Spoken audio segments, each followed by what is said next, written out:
দেশ ও জনগণের কাছে দেয়া প্রতিশ্রুতি শুধু রাজনৈতিক নয়, বরং তা জনগণের সঙ্গে করা চুক্তি।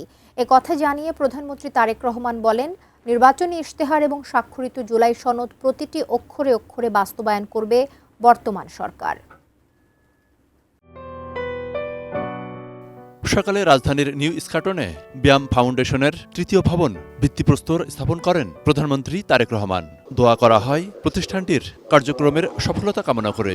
এ সময় ব্যায়াম কর্মকর্তারা প্রধানমন্ত্রীকে নতুন ভবন সম্পর্কে অবহিত করেন।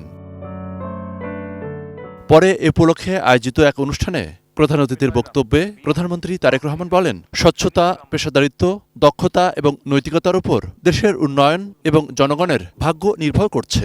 এক্ষেত্রে বর্তমান সরকার মেধা ও আত্মনির্ভর, দক্ষ এবং দায়িত্বশীল মানব সম্পদ গড়ে তুলতে বদ্ধপরিকর। একটি বার্তা দিতে চাই, এবং তা হলো দেশ এবং জনগণের কাছে আমাদের যেই প্রতিশ্রুতি দিয়ে এসেছি আমরা,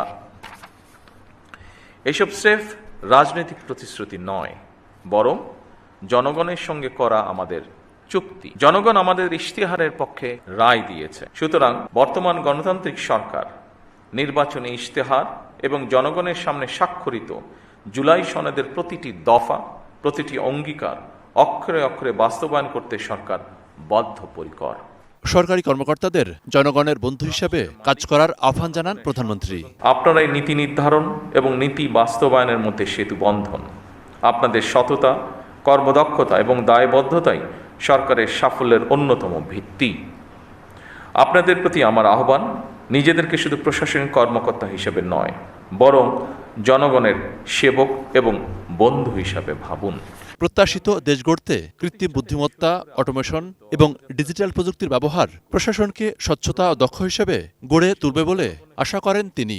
আপনাদের দায়িত্ব স্রেফ প্রশাসনিক নয়, বরং অত্যন্ত গুরুত্বপূর্ণ নৈতিক এবং সাংবিধানিক দায়িত্ব। সুতরাং বৈশ্বিক প্রতিযোগিতায় টিকে থাকতে হলে জনপ্রশাসনের কর্মকর্তাদেরকেও সময়ের সঙ্গে মোকাবেলায় নিজেদেরকে প্রস্তুত রাখা অত্যন্ত প্রয়োজন।